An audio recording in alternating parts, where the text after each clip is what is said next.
de louvor a Deus. Nós damos as boas-vindas a todos aqueles que têm participado conosco de forma contínua e aqueles que participam conosco de forma esporádica. Nós também queremos agradecê-los, viu, pela sua presença, por estar conosco. Que Deus te abençoe e você é muito bem-vindo. E aproveitando a oportunidade, nós queremos pedir a você que permaneça conosco até o final deste culto e, aproveitando a oportunidade, dê um like aí no nosso YouTube, para que nós possamos, que o YouTube possa colocar esse culto numa disposição de maior visibilidade. Então, nosso muito obrigado. E não esqueça, né, participando conosco, dê aí um like nesse culto, e ao mesmo tempo que você está dando um like nesse culto, a gente também gostaria de pedir para que você compartilhe, né, compartilhasse esse culto com amigos, com pessoas queridas, com pessoas que estão muito próximas de você e pessoas que você conhece. Então, transmita esse culto, compartilhe esse culto com mais alguém. Isso para nós vai ser motivo de grande alegria e ficaremos felizes sabendo que você tem participado conosco, e além de participar, também tem compartilhado esse culto. Então, a nossa palavra é uma palavra de boas-vindas e a gente pede que você permaneça conosco até o final deste culto. O nosso muito obrigado. Durante a semana nós tivemos algumas atividades, que são atividades normais, atividades desse período que nós estamos aí, período de pandemia, e nós estamos, então, aí tendo atividades online. Primeiro, nós temos terça-feira nossos cultos de oração e estudo bíblico. A partir das 20 horas, nossos cultos têm sido uma participação extraordinária e nós queremos que essa participação aumente, né? Então, muito obrigado. E se você gostaria de participar dos nossos cultos, entre em contato com algum membro da igreja, fale com ele, ele pode passar o link para você e você participar conosco, viu? Para nós vai ser muito bom a sua participação. Além das terças-feiras, nós temos também a nossa escola bíblica dominical, aos domingos pela manhã, a partir das 9 horas. Também tem sido outra grande fonte de bênçãos para todos nós. Temos sido abençoados e nós gostaríamos de abençoar aqueles que também têm assistido e aqueles que não podem ou estão tendo dificuldade de participar da nossa escola bíblica dominical. Então, participe e, além de participar, eu gostaria que você também convidasse outros para estarem conosco. Domingo pela manhã, a partir das 9 horas da manhã. Essa semana é uma semana muito abençoada. Nós tivemos as aniversariantes da semana e nós queremos parabenizá-las, né? Primeiro, a irmã Iraíde, nós queremos agradecer a Deus pela existência no dia 28 e logo em seguida, no dia 30, nós tivemos a Marta, esposa do Adriano, a Marta Ribeiro, muito festejado o aniversário dela. Que Deus abençoe, parabéns e que a sua vida seja uma vida de muita felicidade, muita alegria para todos nós, viu? Que Deus abençoe você de forma muito especial. E no dia de ontem, no sábado, foi o aniversário da Alessandra, né? Alessandra Salles Barcelos, né? Nós queremos agradecer a Deus pela vida dela. Parabéns, Alessandra, que Deus te abençoe, não somente você, mas também que Deus abençoe também a sua filha, viu? A Tabata. Deus abençoe vocês. É motivo de alegria, né? Comemorar, celebrar o aniversário de vocês. Parabéns a todos os nossos aniversariantes. Nós queremos, então, parabenizá-los. Irmãos, eu gostaria de comunicar à igreja, esta semana nós perdemos uma sobrinha, faltando praticamente 3 dias para ser vacinada. Ela foi infectada e, né, veio a óbito depois de passar alguns dias entubada, veio a óbito. Então nós queremos agradecer a igreja por ter orado por ela. Os irmãos que puderem, tiverem condições, orem pelo seu esposo, pelo meu sobrinho, por Leandro. Ela deixou praticamente 2 meninas, uma com 1 ano e 6 meses, e a outra está entrando na fase da pré-adolescência, né?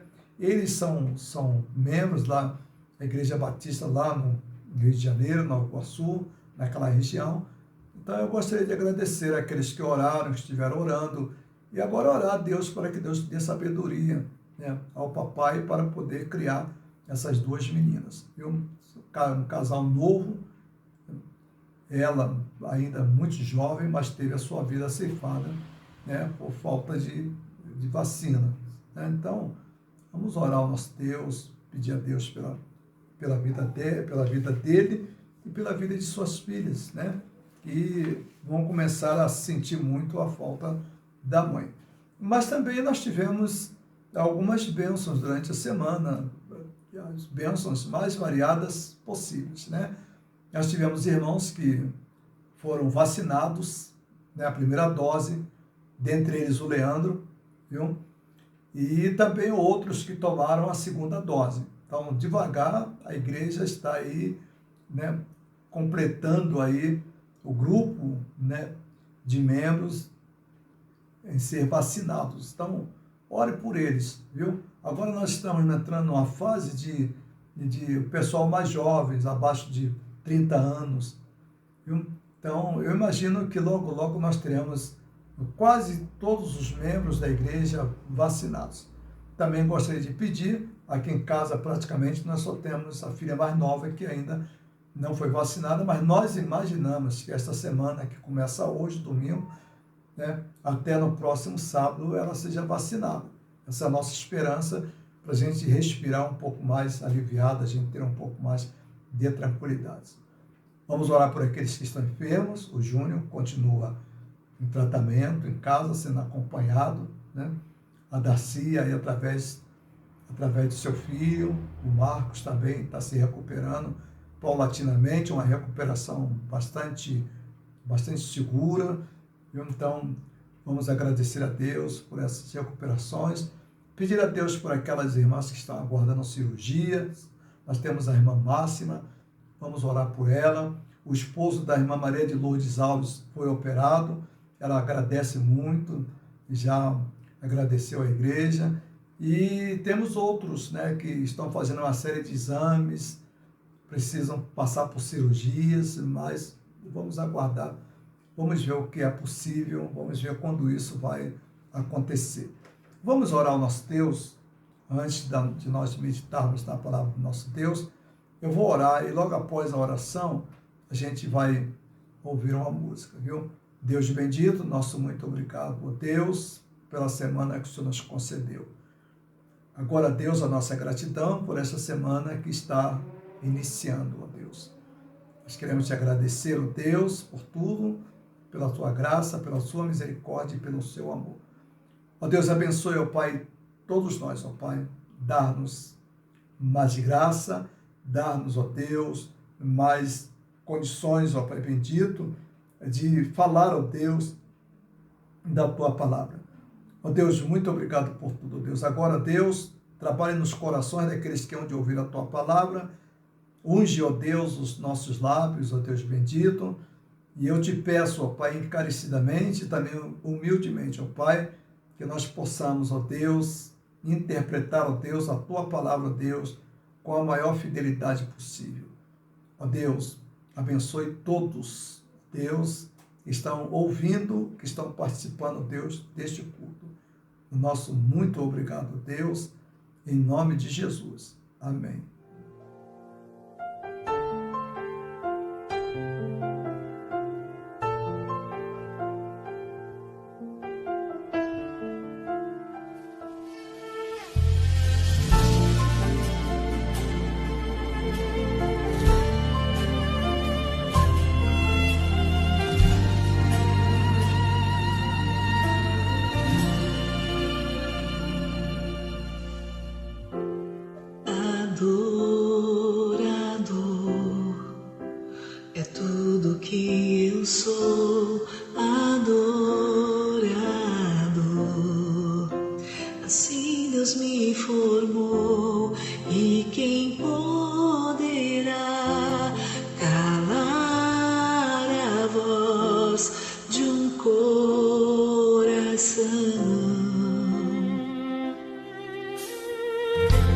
Se eu subir aos céus, eu sei que lá estás. Se eu mergulhar mais profundo mar, nunca poderei me ausentar no teu olhar.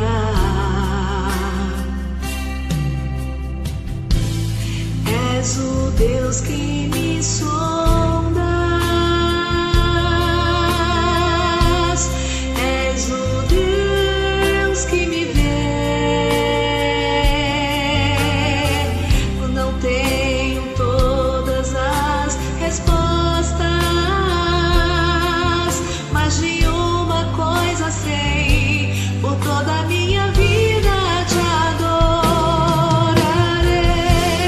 Adorar é o que sei, adorar é o que sou. Nada pode calar um adorador. Não existem prisões que contenham a voz de quem te adora, Senhor. Adorar é o que sei, adorar é o que sou. Nada pode calar um adorador. Não existem prisões que contenham a voz de quem te adora, Senhor.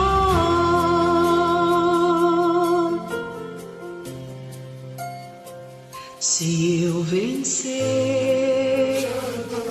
se eu perder, se eu subir,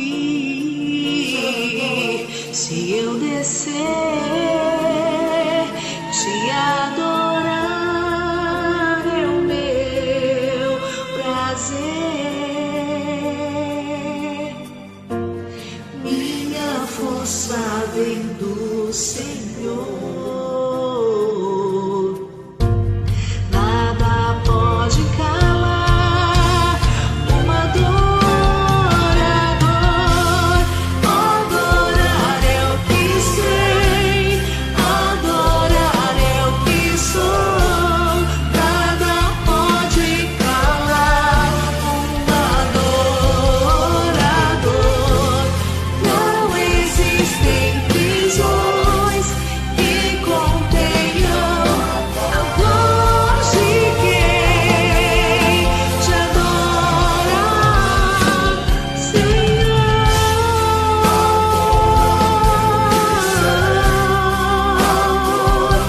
É o que sou, um adorador. Não existem prisões que contenham a voz de quem te adora, a voz de quem te adora, a voz de quem te adora, Senhor.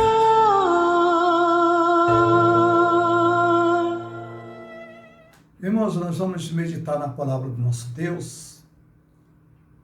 Vamos lá no livro de Mateus, no capítulo 24, no versículo de número 12. É um texto que está dentro de um contexto extremamente amplo e um contexto muito interessante, muito importante para entendermos a palavra do nosso Deus. Jesus Cristo, ele está praticamente à beira do martírio.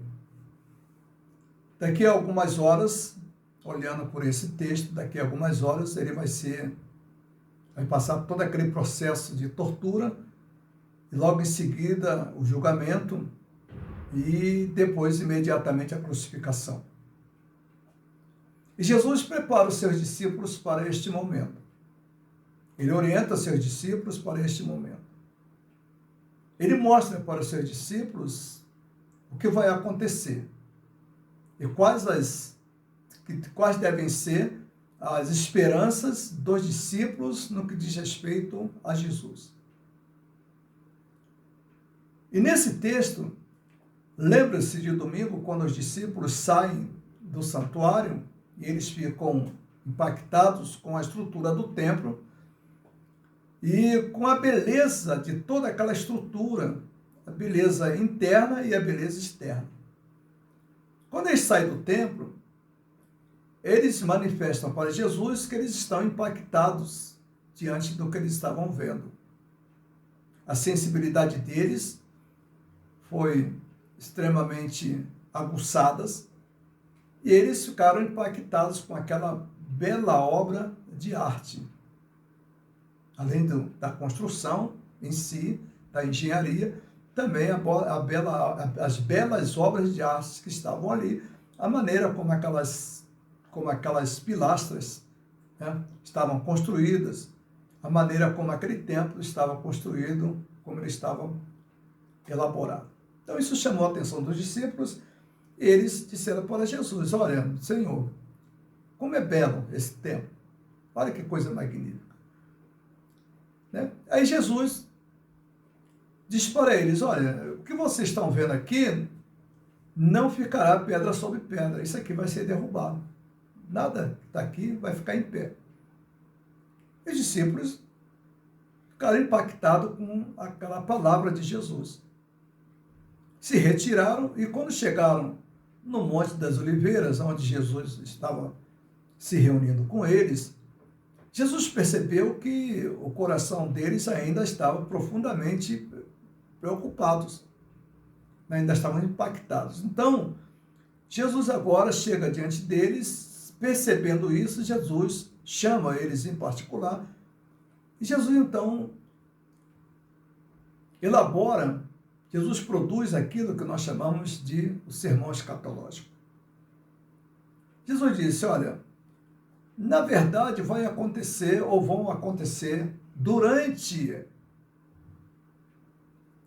a caminhada nossa, durante a caminhada de vocês, muitas coisas vão acontecer até o ano 70. O ano 70 vai ser o ano em que as coisas mais dramáticas vão acontecer na vida dos judeus. Muito sofrimento, martírio, eles serão humilhados e esse templo vai ser derrubado. Não vai ficar pedra sobre pedra. E aí Jesus colocou uma série de fatores, uma série de acontecimentos, e a maioria dos acontecimentos que Jesus colocou ali eram acontecimentos marcados pelas manifestações da própria natureza. Terremotos e uma série de coisas. Aí Jesus fala sobre a destruição do Templo de Jerusalém, os acontecimentos da era dos anos 70, a invasão do Império Romano, e junto com isso Jesus também fala sobre o final dos tempos, ou o final do mundo, que é a grande preocupação, né, hoje dos cristãos contemporâneos. Né? O que vai acontecer? Como será a volta de Jesus?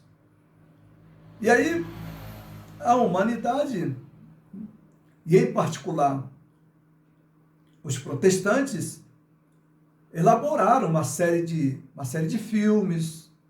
Né? Os filmes foram produzidos, né, falando sobre a volta de Jesus. E alguns até marcaram a data. Nós tivemos coisas interessantes que algumas denominações marcaram datas da volta de Jesus, e todas as datas que eles marcaram, essas datas não se concretizou. Porque Jesus disse: olha, há 2 sinais que são os sinais derradeiros sobre a volta de Jesus. Esses sinais, eles estão no capítulo 24, no versículo 12. Olha bem o que diz o versículo de número 12 desse texto que nós estamos abordando. Capítulo 24, versículo 12. E por se multiplicar a maldade, o amor de muitos se esfriará. E aí depois, lá no versículo de número 14, Jesus diz: este evangelho do reino será pregado pelo mundo inteiro, para testemunhar a todas as nações. Então virá o fim. No versículo 13, que é um versículo que não pode ser desprezado, Jesus disse: mas quem perseverar até o fim será salvo. Então nós temos aí esse texto que vai falar sobre a volta de Jesus. Mas nesta ocasião, no próximo domingo, eu me detenho no versículo de número 14. Hoje eu vou me deter no versículo de número 12. O versículo de número 12, ele é extremamente importantíssimo para a igreja de Jesus. Ele é importantíssimo para a vida do salvo. Ele é importantíssimo para a nossa vida. Para a vida do crente. Por quê? Esse versículo, ele nos aponta um acontecimento que nós estamos praticamente envolvidos e nós também podemos, em muitas ocasiões, ser protagonista do comportamento anti-reino que está escrito aqui. E, na verdade, muitas das vezes, nós somos e temos sido protagonistas, na verdade, desses acontecimentos aqui, ou desses sentimentos ou acontecimentos previstos por Jesus. O versículo de número 12, ele vai primeiro nos mostrar aquilo que nós chamamos a evolução do mal. A evolução do mal. Veja bem o que diz o versículo de número 12. E por se multiplicar. A ideia no original, na língua original, a ideia que o texto, que essa palavra procura apresentar, é exatamente a ideia de colocar, de preparar, de perverter. Então, as pessoas vão sendo preparadas paulativamente na perversão. Então, a perversão da vida do ser humano, do coração do ser humano, ela vai sendo produzida paulatinamente. É esta a ideia original do texto, alguma coisa que vai sendo produzida de forma paulatina. Alguma coisa que causa mudanças. Algo que causa mudanças para o pior e não mudanças para o melhor. Então, esse é o sentido desta palavra que nós temos aí no versículo de número 12, por se multiplicar. Então, multiplicar é exatamente essas ideias. As ideias na língua original, elas são muito amplas e são muito ricas. E nós não podemos perder de vista também essas ideias, essas riquezas que a língua original apresenta.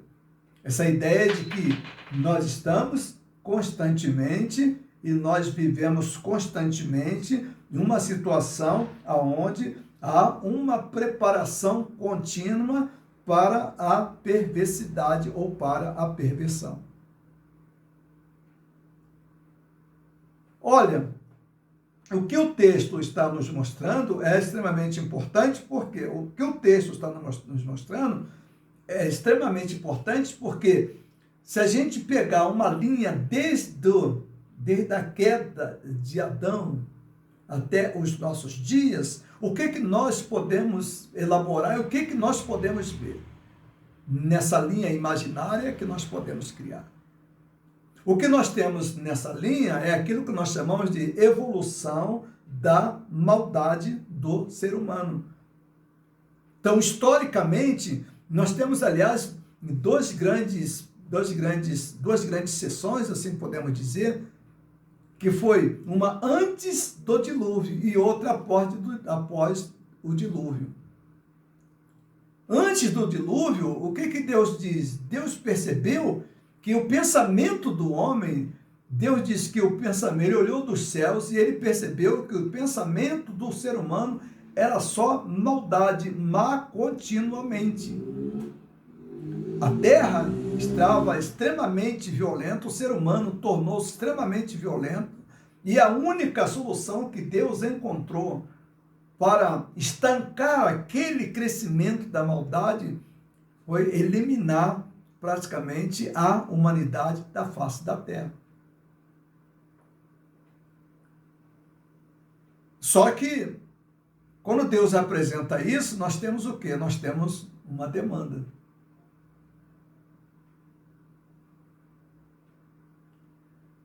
E Deus se utiliza de Noé para a preservação de uma família, para que essa família desse continuidade à raça humana. Então, a maldade, a violência, a perversidade, a iniquidade chegou a um nível insuportável. Então, Deus elimina aquela geração e agora inicia uma nova geração. Mas essa nova geração que é iniciada depois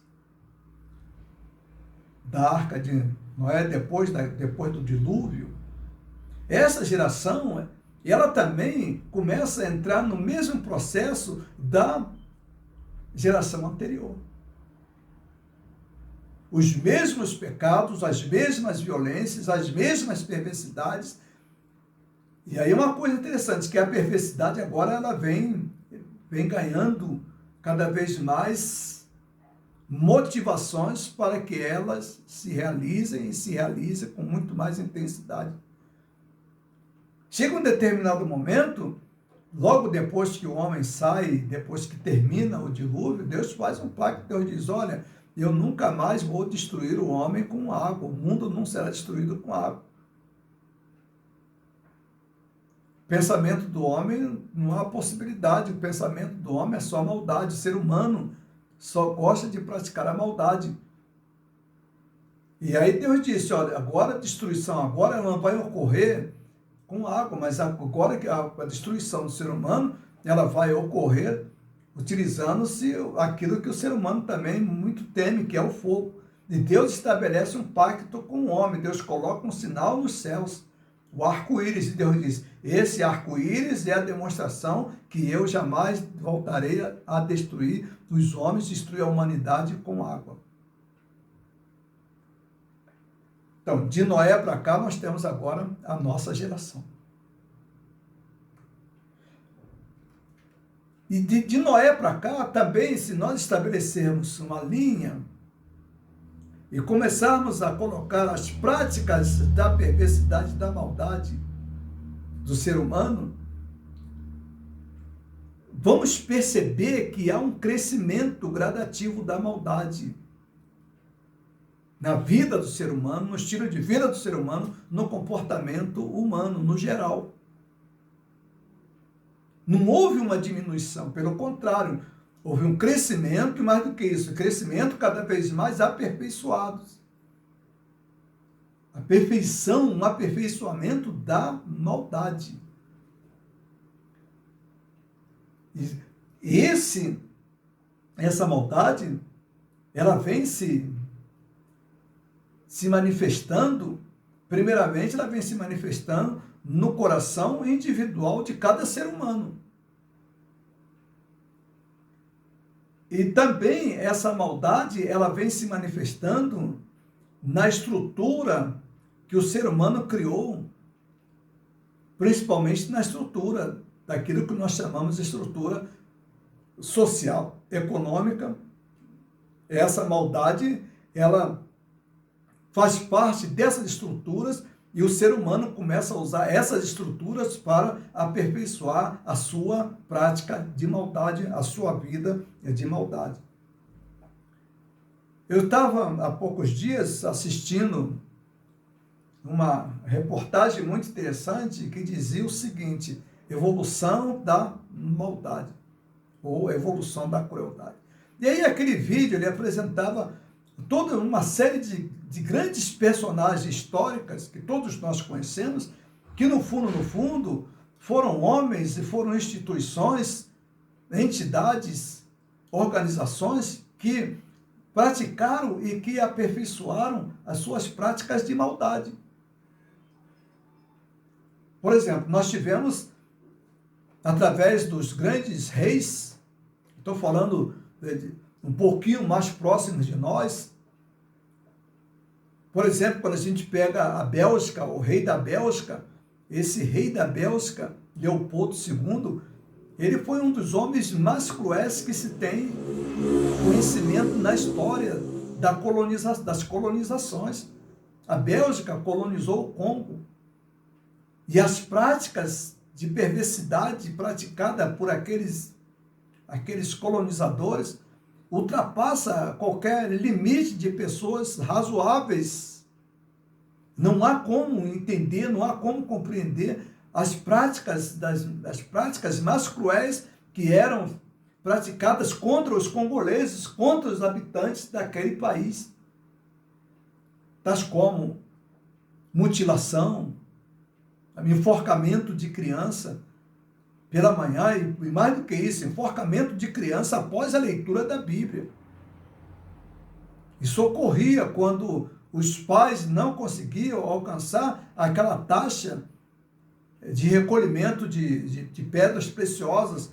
Então chegava no final do dia à tarde, quando faziam aquela contagem e aqueles colonizados, eles não alcançavam aquelas taxas, aquelas metas, ou eles ou alguém da família era sacrificado, era mutilado, era morto para servir de exemplo, para que aquilo pudesse levar aqueles homens e aquelas mulheres a trabalharem em busca do ouro, em busca das pedras preciosas, para que fossem transferidas para o rei da Bélgica, para a Bélgica. Então, as piores crueldades que podemos imaginar estavam presentes ali.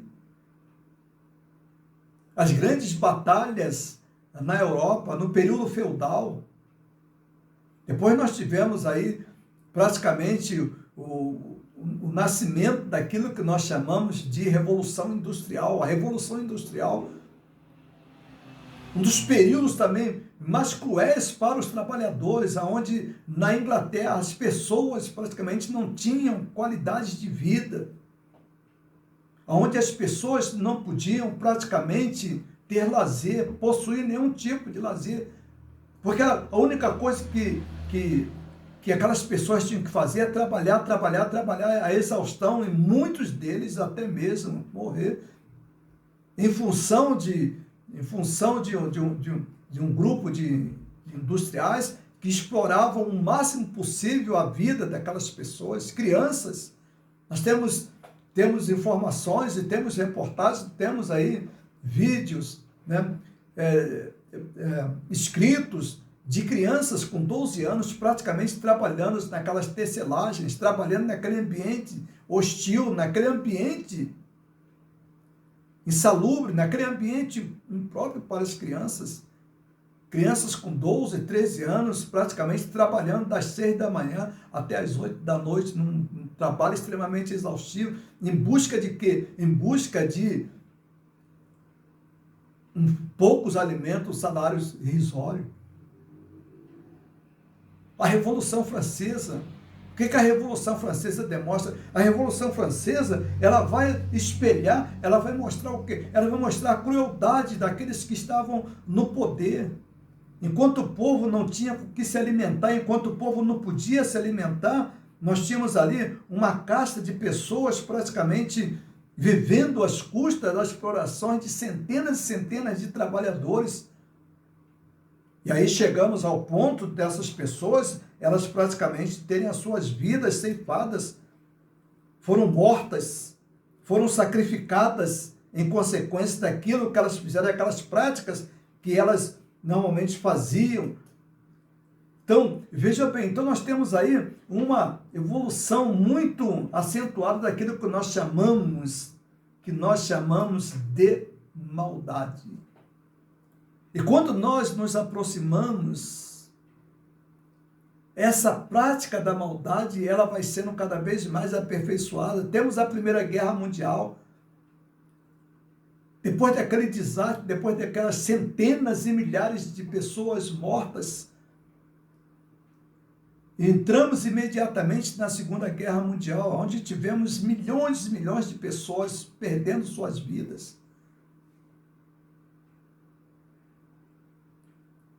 Mais de 50 milhões de pessoas. A Rússia perdeu milhares, enquanto os países ocidentais perderam 10, 12 milhões, a Rússia praticamente ultrapassou a casa dos 50 milhões de pessoas mortas na Segunda Guerra Mundial. Nós tivemos, por exemplo, a Batalha de Leningrado, onde a batalha foi praticamente corpo a corpo, as pessoas, os soldados, eles lutavam praticamente corpo a corpo. Um momento muito inapropriado, debaixo de gelo, extremamente frio, e eles se matando, e matando aqueles que invadiram, no caso os alemães. Então, a crueldade, o banho de sangue, aquilo tornou-se algo inenarrável, algo que não dá para compreender, a mente do ser humano não dá para compreender.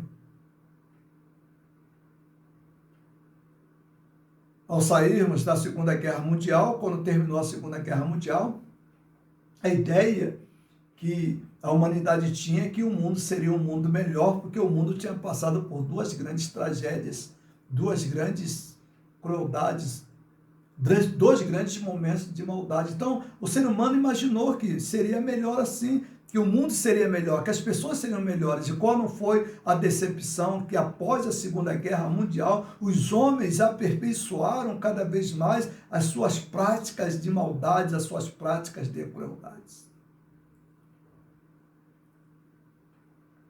E essa prática, esse estilo de vida marcada pela crueldade e pela maldade, ela agora começa a entrar naquilo que nós chamamos de campo religioso.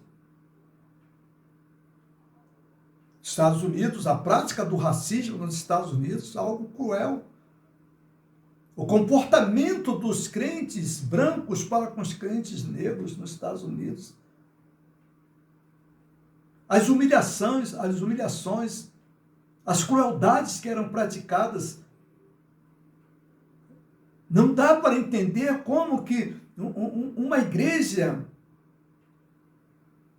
formada de pessoas que aparentemente, pessoas que serviam a Deus, tinham um comportamento extremamente cruéis para com aquelas pessoas que eram tratadas como escravos, que não eram tratados como seres humanos, que eram tratados como objetos. Igrejas de brancos que não recebiam os negros. Um país marcado, um país dito país protestante, e marcado por muita crueldade no seio destas religiões, dessas denominações.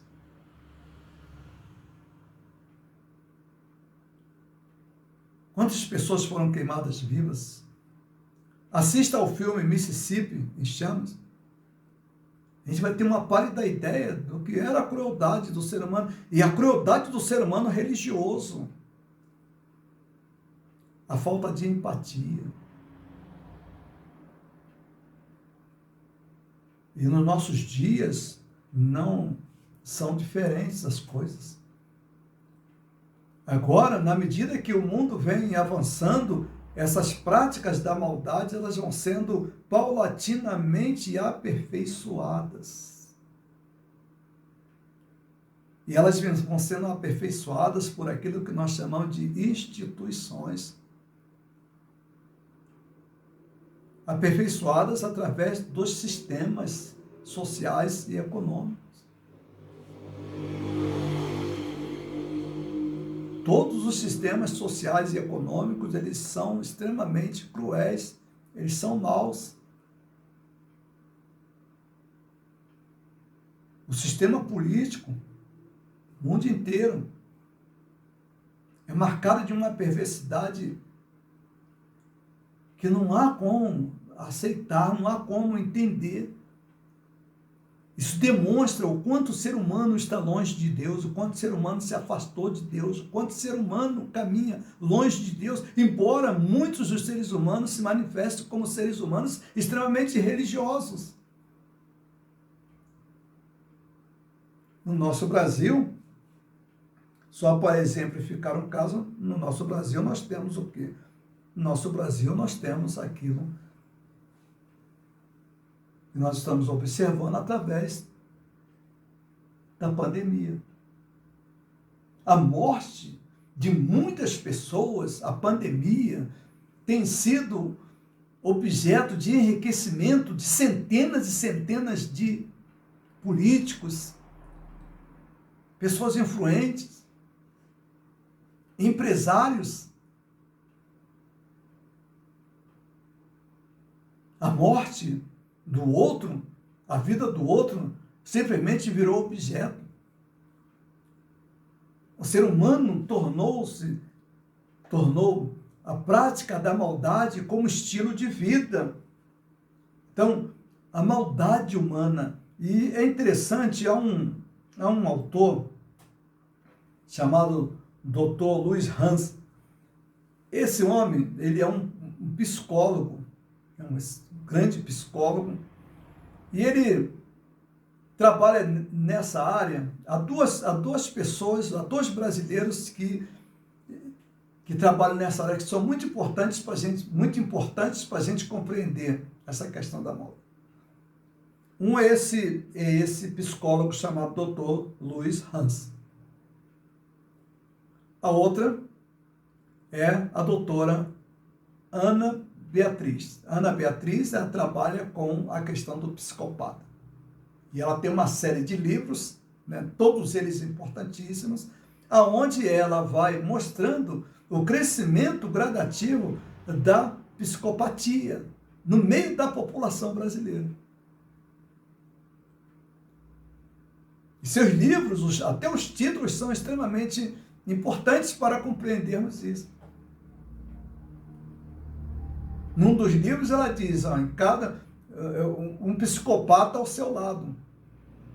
E aí ela estabelece algumas estatísticas que são muito importantes e que não podem ser desprezadas. Eu não vou citá-las aqui, mas quem quiser ler, leia os livros da doutora Ana Beatriz. Ela é especialista nessa área, muito respeitada. Mas eu gostaria de fazer alguns destaques naquilo que o doutor Louis Hans, ele apresenta, que eu acho de extrema importância, né? No versículo de número 12, o versículo que nós estamos examinando, diz assim: a maldade vai se espalhar tanto que o amor de muitos esfriará. Então, veja bem, a maldade vai se espalhar tanto. E aí, veja bem, esse doutor Louis Hans, ele estabelece 5 níveis de maldade.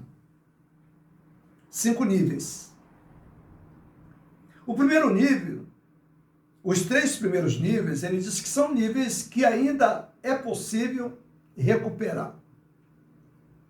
O 4º nível é muito difícil a recuperação e o 5º nível praticamente é impossível recuperar. As pessoas que têm essas práticas. Então, o primeiro nível de maldade é aquela maldade praticada por falta de consciência ou noção. Esse tipo de maldade, todos nós estamos sujeitos e em algum momento da nossa vida a gente incorre nesse tipo de maldade.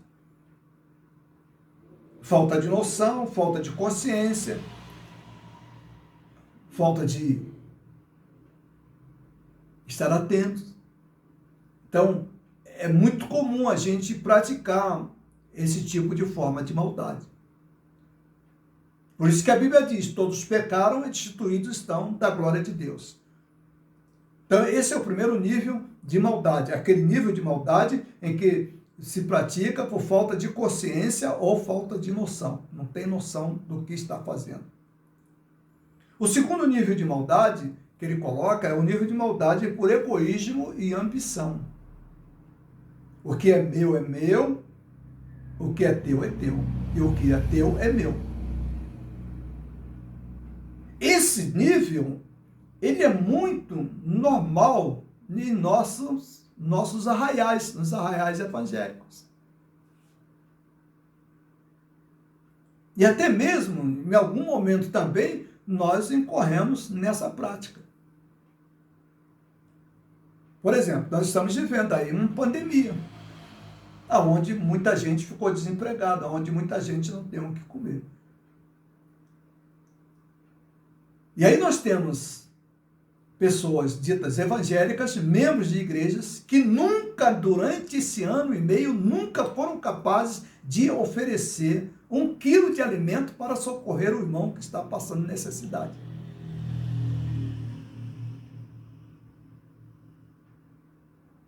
Esse tipo de gente colocou no coração o seguinte: olha, o que é meu é meu. Eu não vou dividir.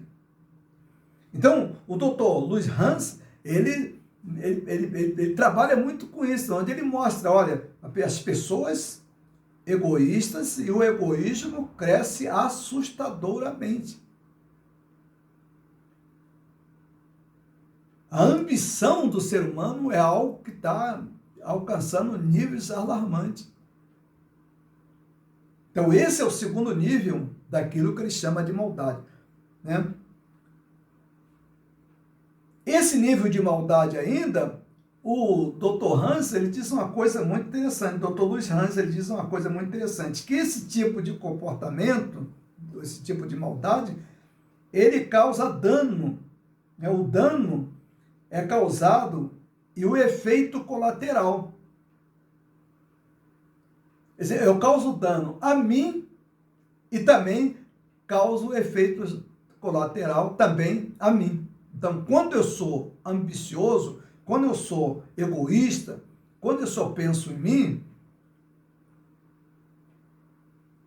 isso traz esses danos colaterais na minha vida. Eu não vou enumerar aqui esses danos, porque senão a gente tomaria bastante tempo. O terceiro tipo de maldade que ele destaca é o fanatismo e crenças rígidas. Isso aqui é muito interessante. O fanatismo. O fanatismo religioso, o fanatismo e crenças rígidas, a primeira coisa que faz em nossas vidas é perdermos a noção do próximo. Além disso, esse tipo de comportamento, esse tipo de maldade, nos torna pessoas extremamente frias e pessoas vingativas. Aliás, é muito comum, sem sombra de dúvida. Não tenho medo de errar nesse quesito.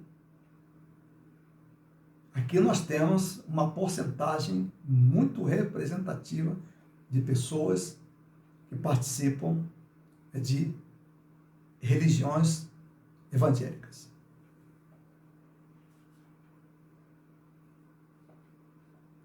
São incapazes de pensar de uma forma mais ampla. Tornaram-se pessoas fanáticas. E o fanatismo dessas pessoas levaram a centenas e dezenas de mortes.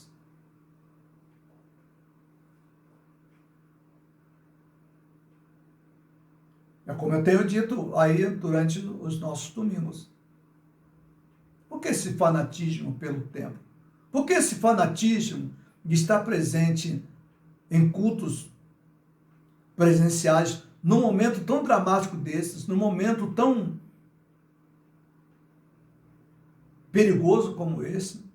Mas o fanatismo religioso, aqui não entra nem questão de Bíblia, aqui entra a questão fanática. O fanatismo torna as pessoas muito rígidas em seus pensamentos, em suas ideias. Elas não são capazes de arredar 1 milímetro daquilo que elas pensam.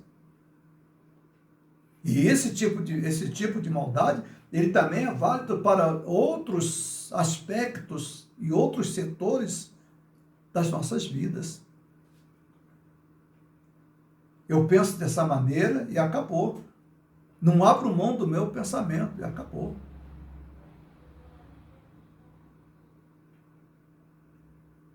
Irmãos, nós vivemos um período em que tem pessoas que são tão rígidas que elas passam a odiar determinados pregadores só porque não fazem apelos.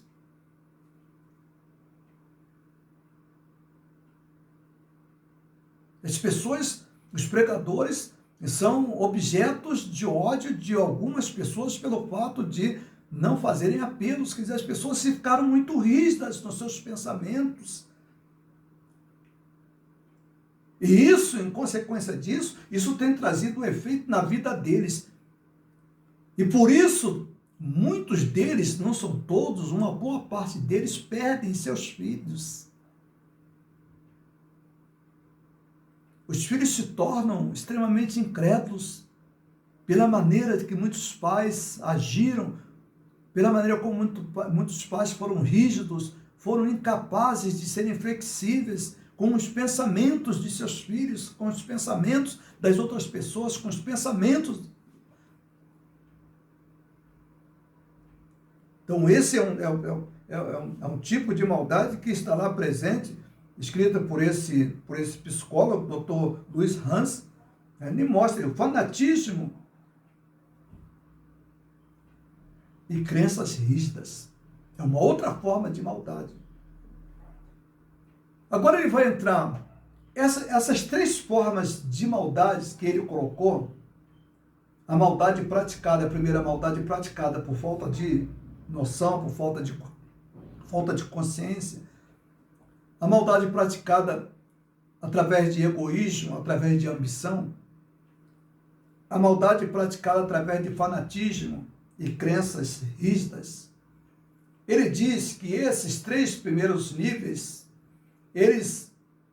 as pessoas envolvidas neles, elas são capazes de retroceder, são capazes de reconhecer.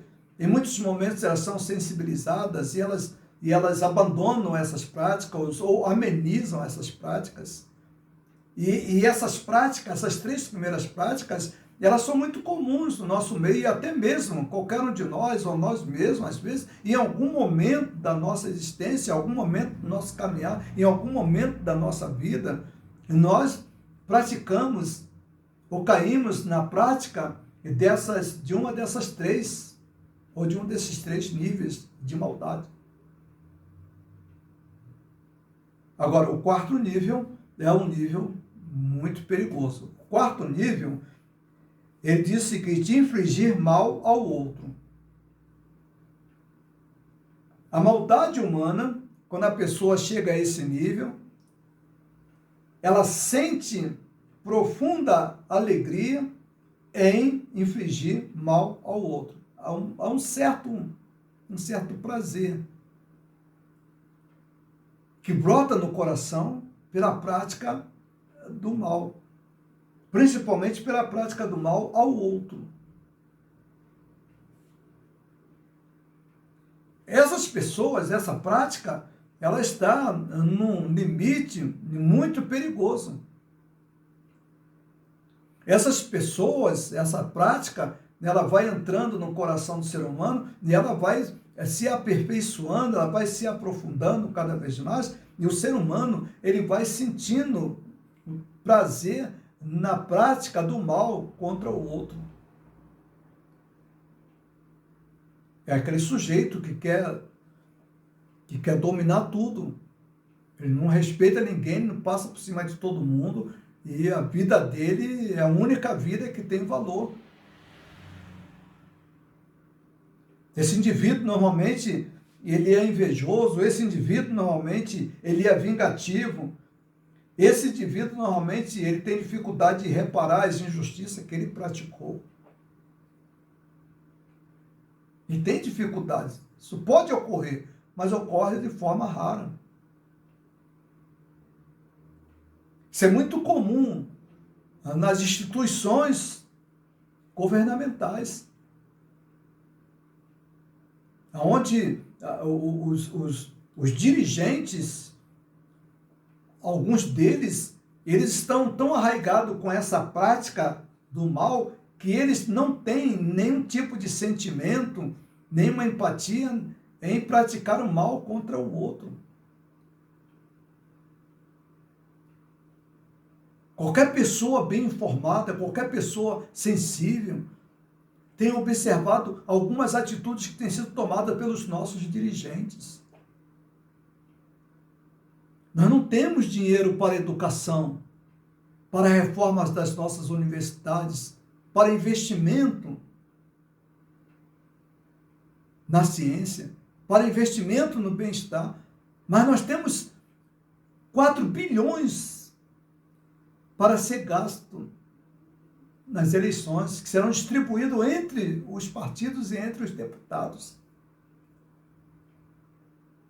E não contente com isso, eles criaram leis que agora eles podem gastar e, em alguns casos, nem precisam prestar contas do gasto. Então, pode gastar no que quiser, pode alegar que foi entregue a um prefeito, que foi entregue para uma determinada coisa, para um gasto com o próprio partido, e eles podem fazer isso, depois não apresentar suas contas e não sentir-se nenhum arrependimento do desvio daquele dinheiro. Nós temos um personagem na nossa história do Brasil republicano, que esse indivíduo, ele está lá. Esse indivíduo é evangélico, coisa interessante, ele fez um desvio de caixa 2, embolsou não sei quantos milhões de caixa 2, e aí quando detectaram que ele fez esse desvio do caixa 2, ele disse que foi lá, pediu perdão ao ministro da Justiça, e o ministro da Justiça perdoou, e ele falou com Deus, estava tudo resolvido. E passado algum tempo, novamente esse sujeito foi acusado de praticar caixa 2 pela segunda vez, embolsou novamente mais de 100 mil reais. E novamente, esse sujeito, ele chega na maior cara de pau, ele diz para todos na televisão, ele diz, eu falei com o ministro, e o ministro me perdoou, e Deus me perdoou. Olha só, a prática contínua. E ele não percebe que esse desvio de mais de 300 mil reais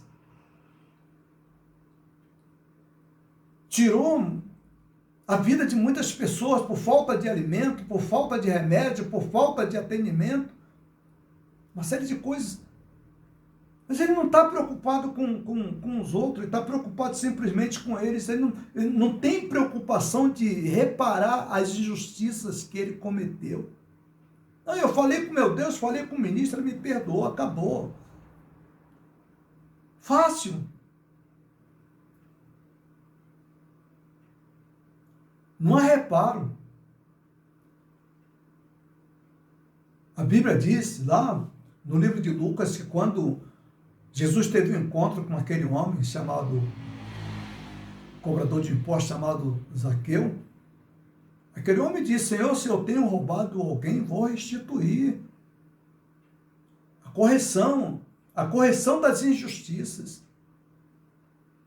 E essa prática da maldade, quando o indivíduo chega a esse nível, esse 4º nível, ele inflige mal ao outro e ele não é capaz de reparar essa maldade, essa injustiça que ele cometeu.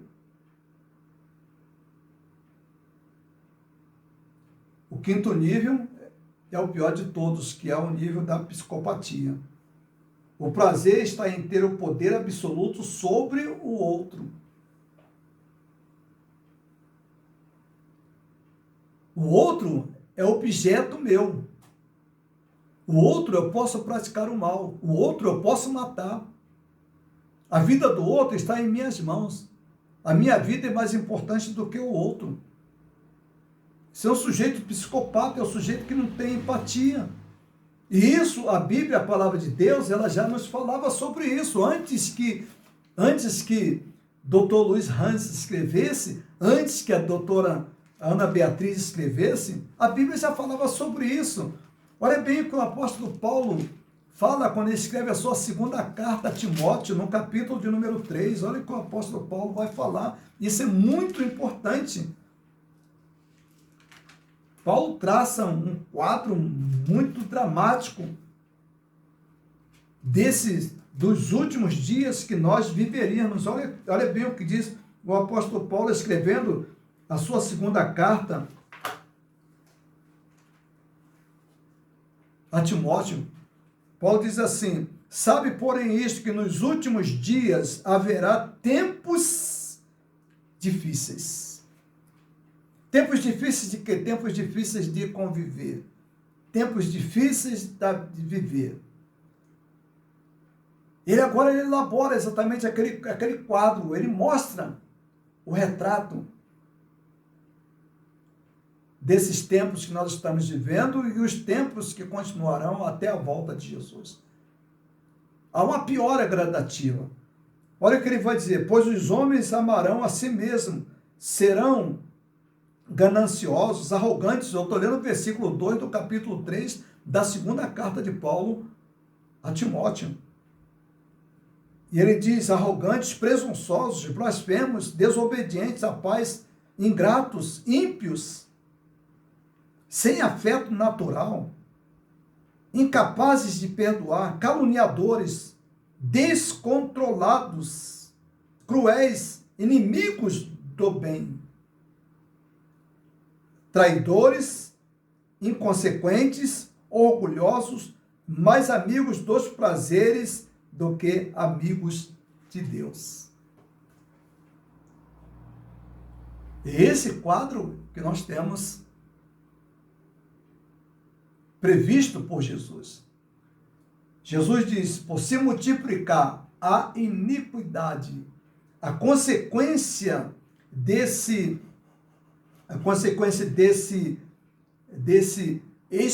dessa prática da maldade, desse aumento da maldade, a consequência disso, Jesus diz, a consequência é que o amor de muitos se esfriará. Olha, se o amor de muitos se esfriará, qual deve ser agora, diante do texto, diante de tudo isso que foi colocado, o que isso tem a ver conosco e aonde nós estamos aqui? Essa que é a grande questão do texto da palavra de Deus. Não é simplesmente a gente ler, não é simplesmente alguém chegar num templo, alguém chegar num culto e pregar um sermão e dizer, capítulo 1, versículo, isso. O que é um bom crente? O bom crente é aquele que ora. O que é um bom crente? O bom crente é aquele que vai para a igreja. O que é um bom crente? O bom crente é aquele que cuida da sua família. Não é isso. A Bíblia, a palavra de Deus, não trabalha com fórmula. A Bíblia, a palavra de Deus, trabalha com vidas, trabalha com desafios, trabalha com fatos reais. E a grande questão que nós, membros da primeira igreja batista em Francisco Morato, temos que ver agora é em que situação nós estamos. Em que nível de maldade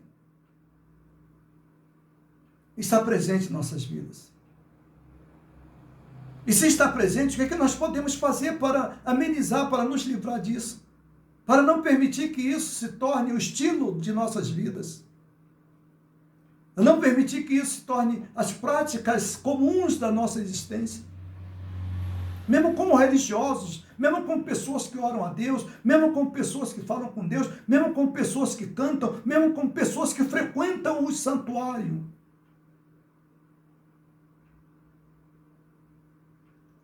Mesmo com pessoas que leem a Bíblia. Olha o que a história nos ensina. Os belgas, quando foram para o Congo, eles foram com a Bíblia, eles levaram a Bíblia, eles liam a Bíblia na execução de crianças. Eles cantavam, eles reuniam. Na década de 50, década de 60, as igrejas dos Estados Unidos, as igrejas que formavam aquele chamado cinturão conservador, sul dos Estados Unidos, aquelas práticas cruéis contra outro ser humano, inclusive irmãos na fé, que não podiam assistir o culto na mesma igreja que eles assistiam, não podiam viajar no mesmo ônibus que eles viajavam, não podiam frequentar as mesmas escolas que eles frequentavam. Mesmo sendo religiosos, mesmo cantando, mesmo orando, mesmo lendo a Bíblia, a prática do mal fazia parte do estilo de vida deles. E hoje, somos diferentes? O que tem acontecido conosco? Onde nós estamos inseridos aqui? Onde nós estamos localizados aqui? Desses 5 níveis, aonde nós estamos? É isso que nós precisamos ver. Não é simplesmente chegar aqui, seria maravilhoso chegar aqui, seria uma maravilha. Olha, hoje nós vamos pregar. Hoje nós vamos pregar o seguinte sermão. O homem que busca Deus. O homem que busca Deus é o homem que ora. O homem que busca... É igual o sermão sobre família.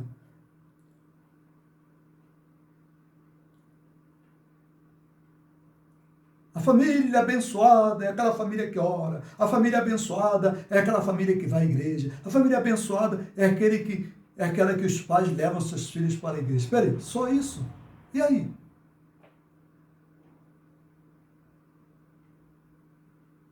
E a vivência dentro de casa? E a convivência com os filhos? A convivência com a esposa? Como é que nós nos tratamos dentro de casa? Há uma luta no interior dos nossos lares, uma luta pelo poder, cada um utilizando fórmulas na tentativa de manipulação.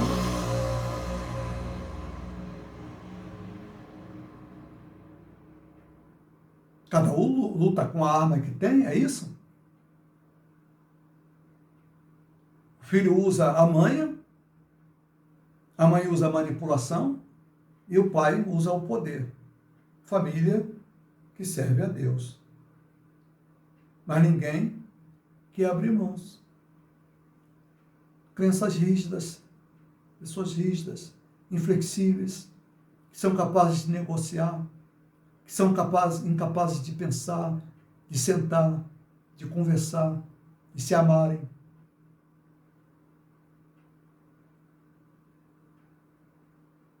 Então, a grande questão é exatamente isso. Aonde nós estamos aqui? Aqui está o texto.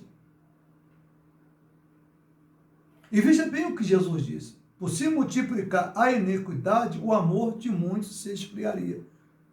Então, eu tenho que fazer algumas perguntas ao meu coração. Eu tenho que me situar diante do texto. Será que eu sou parte, eu sou protagonista na prática da iniquidade? Em que nível? A prática da iniquidade na minha vida é um estilo de vida ou é um acidente? São perguntas que devem ser colocadas. E não somente colocadas, mas também devem ser colocadas diante de Deus. E dizer para Ele, e perguntar para Ele, falar com Ele, Senhor, aonde eu estou aqui? Me esclareça. A minha capacidade de ver é muito pouco. Senhor, me esclareça, me mostre, Senhor. Me mostre, Senhor. Livra-me, Senhor. Então, a gente tem que perguntar e a gente tem que fazer essa oração. Senhor, livra-me de ser protagonista da prática do mal. E também, Senhor, livra-me para que eu não faça parte daquele grupo que Jesus está dizendo que seria apanhado pela falta de amor e que o amor se esfriaria. Senhor, não permita, Senhor, que o amor do meu coração se esfrie, se torne insensível para com aqueles que vivem ao meu redor, para com aqueles que são meu próximo, para com aqueles que estão necessitados. Que eu saiba, Senhor, tratar os outros com o devido amor, com a devida benevolência, com o devido cuidado, Senhor. Onde você está nesse texto? Examine esse texto. Procure, porque senão você pode ser vítima dessas duas coisas. Você pode ser vítima da prática da maldade contínua, e a maldade pode ser algo que passe a fazer parte do seu estilo de vida. Nesses 5 níveis, ninguém escapa. Não adianta você ficar na sua casa e falar, eu estou fora disso. Não, isso não acontece comigo. Todos, a Bíblia diz, todos pecaram e destituídos estão da glória de Deus. Não há um sequer. A Bíblia diz, não há um que busque a Deus, não há ninguém que preste. Todos se extraviaram, todos se fizeram inúteis. A gente carece da glória de Deus, a gente carece da graça de Deus. Sem a graça de Deus, não dá para viver uma vida razoável, uma vida digna, uma vida dentro daquilo que nós chamamos de valores do reino de Deus. Portanto, que Deus, na sua infinita misericórdia, abençoe a sua vida, abençoe o seu coração. Vamos orar? Nosso Pai, obrigado, Deus, pelos momentos que aqui passamos, ó Deus. E agora, Pai, nos ensine, ó Deus, esclareça, ó Deus, aponte, ó Pai bendito, em que local nós estamos, ó Deus, diante desse texto. Nós somos protagonistas de quê, ó Deus? Protagonista da maldade ou protagonista dos valores do reino de Deus? Ó Deus, não permita, ó Pai, que os nossos, ó Deus, sentimentos de amor, ó Deus, se apaguem, ó Deus, se esfriem, ó Deus, diante de tanta maldade que cercam, ó Deus, as nossas vidas, o nosso dia a dia. Nos ajude, ó Deus, a viver, ó Deus, como protagonistas, ó Deus, dos valores do reino de Deus, mesmo diante, ó Deus, deste mundo extremamente caído, ó Deus, marcado pelos mais variados níveis, ó Deus, de maldades. Ó Deus, perdoa, Deus, os nossos pecados, ó Deus. Perdoe, Deus, perdoe, Pai. E nos ensine, ó Deus, a caminhar segundo a Tua palavra. Em nome de Jesus. Amém. Amém.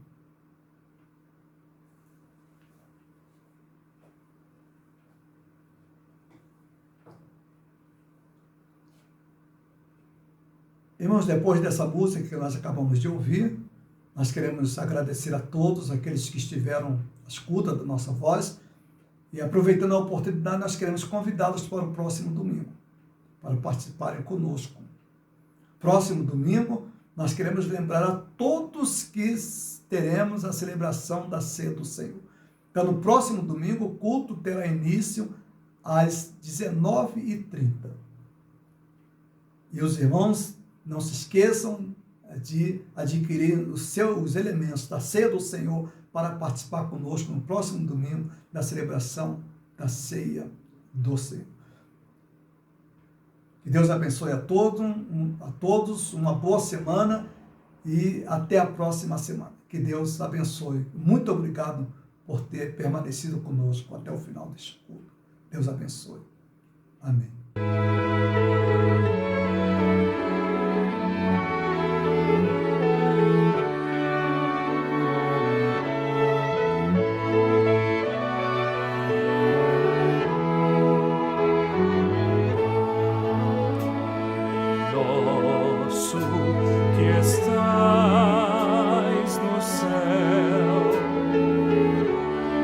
Santificado seja o teu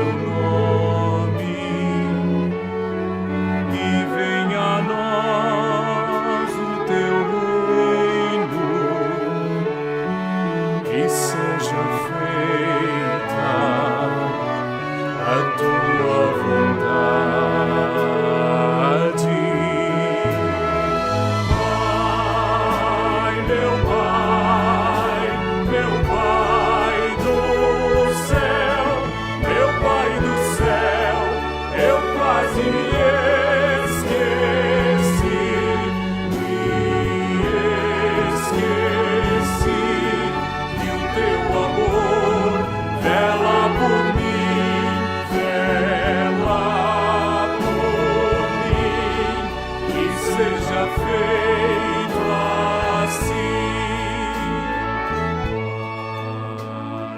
Alimento desse dia, dai-nos agora e sempre,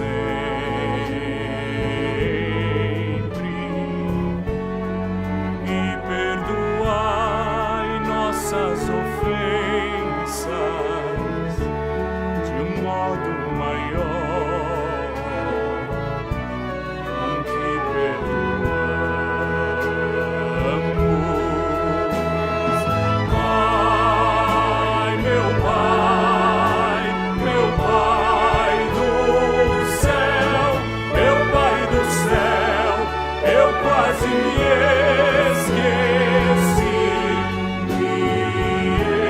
esqueci, que o teu amor vela por mim,